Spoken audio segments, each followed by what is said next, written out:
नमस्कार दोस्तों, आप सभी का स्वागत है अपने चैनल एग्जामिट्यूट में। आज की करंट अफेयर में मोस्ट इंपोर्टेंट क्वेश्चन आपके लिए लेकर आए हैं। यहां से आपके एग्जाम में क्वेश्चन देखने को जरूर मिलेंगे। वीडियो पसंद आए तो ज़्यादा से ज़्यादा शेयर जरूर कीजिए, लाइक करना न भूलें और चैनल को सब्सक्राइब जरूर करें।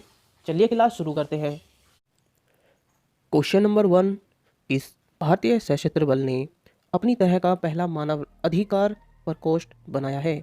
आपके पास ऑप्शन है इस प्रकार। ऑप्शन ए भारतीय सेना, option B CRPF, option C BSF या ऑप्शन डी इनमें से कोई नहीं। जल्दी से आंसर कीजिए दोस्तों क्वेश्चन नंबर 1 का। इसका सही आंसर है दोस्तों ऑप्शन ए भारतीय सेना। डिटेल में जान लेते हैं इसके बारे में। भारतीय सेना ने इतिहास में पहली बार एक नया मानव अधिकार सेल बनाया है। इसका उद्देश्य जम्मू कश्मीर और पूर्वोत्तर जैसे अशांत क्षेत्रों में अपने कामकाज में अधिक पारदर्शिता प्रदान करना है। मेजर जनरल गौतम चौहान ने इस रोल के अतिरिक्त महानिर्देशक मानवाधिकार के रूप में पदभार ग्रहण किया और वे सीधे सेना उपाध्यक्ष को रिपोर्ट करेंगे।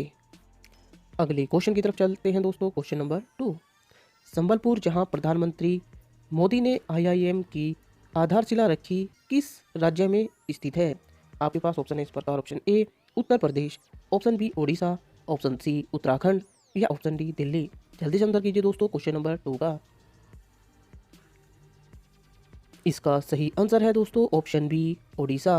डिटेल में जान लेते हैं इसके बारे में। प्रधानमंत्री नरेंद्र मोदी ने उड़ीसा में भारतीय प्रबंधन संस्थान IIM संबलपुर में स्थायी परिसर के लिए आधारशिला रखी है। यह संस्थान 5 साल से अधिक समय से एक अस्थायी परिसर में काम कर रहा है। अगले क्वेश्चन की तरफ चलते हैं दोस्तों। क्वेश्चन नंबर 3, एशियाई वाटर बर्ड जनगणना 2021 जिसे हाल ही में खबरों में देखा गया था, किस राज्य में आयोजित किया जाएगा? आपके पास ऑप्शन है इस प्रकार। Option A Andhra Pradesh, option B Madhya Pradesh, option C Uttar Pradesh या ऑप्शन डी अरुणाचल प्रदेश। जल्दी से आंसर कीजिए दोस्तों क्वेश्चन नंबर 3 का। इसका सही आंसर है दोस्तों option A Andhra Pradesh. Detail में जान लेते हैं इसके बारे में। आंध्र प्रदेश राज्य ने राज्य वन विभाग द्वारा वार्षिक वाटर बर्ड जनगणना की जाएगी। इसके लिए शामिल क्षेत्रों में कोरिंगा वन्यजीव अभ्यारण्य, गोदावरी मुहाना के पास के क्षेत्र, कोलेरू झील, अटापका पक्षी अभ्यारण्य और कृष्णा मुहाना में कृष्णा वन्यजीव अभ्यारण्य है।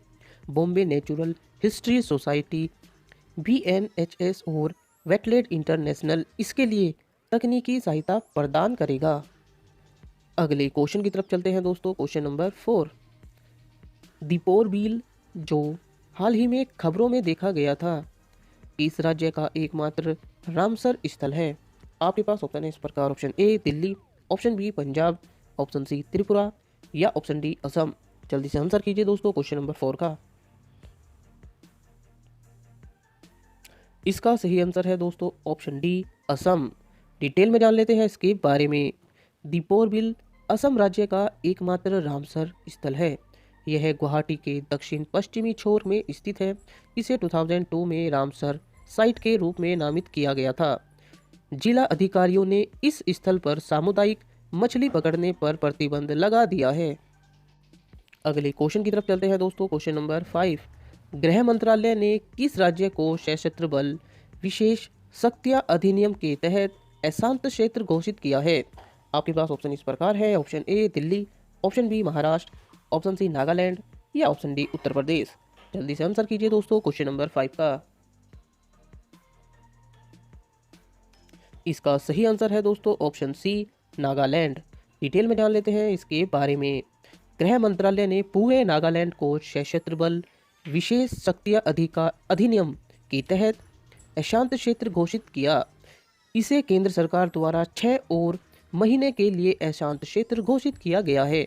यह अफस्पा की निरंतरता को सक्षम बनाता है, जो सुरक्षा बलों को कहीं भी संचालन करने और किसी भी पूर्व वारंट के बिना किसी को गिरफ्तार करने का अधिकार देता है। अगले क्वेश्चन की तरफ चलते हैं दोस्तों। क्वेश्चन नंबर 6, हाल ही में किसने नई दिल्ली में राष्ट्रीय पुलिस के 9 जनरल का उद्घाटन किया? आपके पास ऑप्शन है इस प्रकार। Option A Piyush Goyal, option B Narendra Modi, option C Amit Shah या ऑप्शन डी अरविंद केजरीवाल। जल्दी से आंसर कीजिए दोस्तों क्वेश्चन नंबर 6 का। इसका सही आंसर है दोस्तों option C Amit Shah. Detail में जान लेते हैं इनके बारे में। केंद्रीय गृह मंत्री अमित शाह ने नई दिल्ली में राष्ट्रीय पुलिस के 9 जनरल का उद्घाटन किया।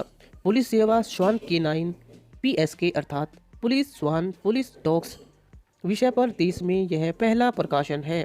यह एक ऐसी अनूठी पहल है जो देश में पुलिस सेवा श्वान के 9 PSK टीमों से संबंधित विषयों को और अधिक समृद्ध बनाएगा। अगले क्वेश्चन की तरफ चलते हैं दोस्तों। क्वेश्चन नंबर 9, निम्न में से कौन सा देश दक्षिण कोरिया की जगह लेने के बाद नवंबर 2023 तक 3 साल के लिए वन्य जीवों के संरक्षण के लिए एक क्षेत्रीय मंच एशिया संरक्षित क्षेत्र साझेदारी APAP का सह अध्यक्ष बन गया है? आपके पास ऑप्शन है इस प्रकार। Option A Bharat, option B चीन, ऑप्शन सी पाकिस्तान या ऑप्शन डी अमेरिका। जल्दी से आंसर कीजिए दोस्तों क्वेश्चन नंबर 7 का। इसका सही आंसर है दोस्तों ऑप्शन ए भारत। डिटेल में जान लेते हैं इसके बारे में। भारत दक्षिण कोरिया की जगह लेने के बाद नवंबर 2023 तक 3 साल के लिए वन्य जीवों के संरक्षण के लिए एक क्षेत्रीय मंच एशिया संरक्षित क्षेत्र साझेदारी APAP का सह अध्यक्ष बन गया है। APAP की अध्यक्षता IUCN प्रकृति के संरक्षण के लिए अंतर्राष्ट्रीय संघ है एशिया द्वारा की जाती है और एक घूर्णी आधार पर APAP राष्ट्रीय सदस्य द्वारा सह अध्यक्षता की जाती है। एक सह अध्यक्ष के रूप में भारत अपने संरक्षित क्षेत्रों के प्रबंधन में अन्य एशियाई क्षेत्रों की सहायता करने के लिए जिम्मेदार होगा। अगले क्वेश्चन की तरफ चलते हैं दोस्तों। Question number 8, Bharat electronics limited BEL के साथ किसने स्वदेशी रूप से विकसित लेजर डेजलर्स की प्रारंभिक आपूर्ति के लिए एक समझौते पर हस्ताक्षर किए हैं? आपके पास ऑप्शन है इस प्रकार। ऑप्शन ए वायुसेना, ऑप्शन बी नौसेना, ऑप्शन सी थल सेना या ऑप्शन डी CISF। जल्दी से आंसर कीजिए दोस्तों क्वेश्चन नंबर 8 का। इसका सही आंसर है दोस्तों ऑप्शन बी नौसेना। डिटेल में जान लेते हैं इसके बारे में। भारत इलेक्ट्रॉनिक्स लिमिटेड BEL ने रेडिएशन डेजलर्स के तीव्र उत्सर्जन के माध्यम से प्रकाश प्रवर्धन की प्रारंभिक आपूर्ति के लिए भारतीय नौसेना के साथ एक अनुबंध पर हस्ताक्षर किए हैं। शुरुआत में 20 प्रकाश प्रवर्धन की प्रारंभिक आपूर्ति के लिए समझौते पर हस्ताक्षर किए गए लेजर डेजलर तकनीक और रक्षा अनुसंधान और विकास संगठन DRDO द्वारा विकसित किया गया है और इनका निर्माण BEL पुणे संयंत्र द्वारा किया जाएगा। यह अनूठा उत्पाद पहली बार सशस्त्र बलों के लिए स्वदेशी रूप से है। अगले क्वेश्चन की तरफ चलते हैं दोस्तों। क्वेश्चन नंबर 9, निम्न में से UNSC के गैर स्थायी सदस्यों का कार्यकाल कितने वर्षों का है? आपके पास ऑप्शन इस प्रकार है। Option A 1, option B 3, option C 2 या ऑप्शन डी 5। जल्दी से आंसर कीजिए दोस्तों क्वेश्चन नंबर 9 का। इसका सही आंसर है दोस्तों ऑप्शन सी 2। डिटेल में जान लेते हैं इसके बारे में। UNSC के गैर स्थायी सदस्यों का कार्यकाल 2 वर्ष का है। भारत के ने संयुक्त राष्ट्रीय सुरक्षा परिषद के गैर स्थायी सदस्य के रूप में अपने 2 ईयर के कार्यकाल की शुरुआत की है। भारत को 8th बार गैर स्थायी सदस्य के रूप में चुना गया है और भारत 2021 से 22 के कार्यकाल के लिए संयुक्त राष्ट्रीय सुरक्षा परिषद UNSC में बैठेगा। अगले क्वेश्चन की तरफ चलते हैं दोस्तों। क्वेश्चन नंबर 10, लास्ट क्वेश्चन है दोस्तों। क्वेश्चन ऑफ द डे, रोडटैप योजना किस वर्ष में शुरू की गई थी? आपके पास ऑप्शन इस प्रकार है। Option A 2019, option B 2020, option C 2070 या ऑप्शन डी 2015। दोस्तों जैसे कि आप सभी को पता है क्वेश्चन ऑफ द डे का आंसर आपको कमेंट बॉक्स में करना होता है। कितने क्वेश्चन के आपने सही आंसर किए हैं हमें अपना स्कोर कमेंट बॉक्स में शेयर जरूर कीजिए। आपको हमारी वीडियो कैसी लगी हमें कमेंट बॉक्स में अपने सुझाव जरूर दीजिए।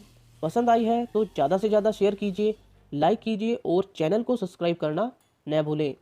बने रहिए हमारे साथ। जय हिंद।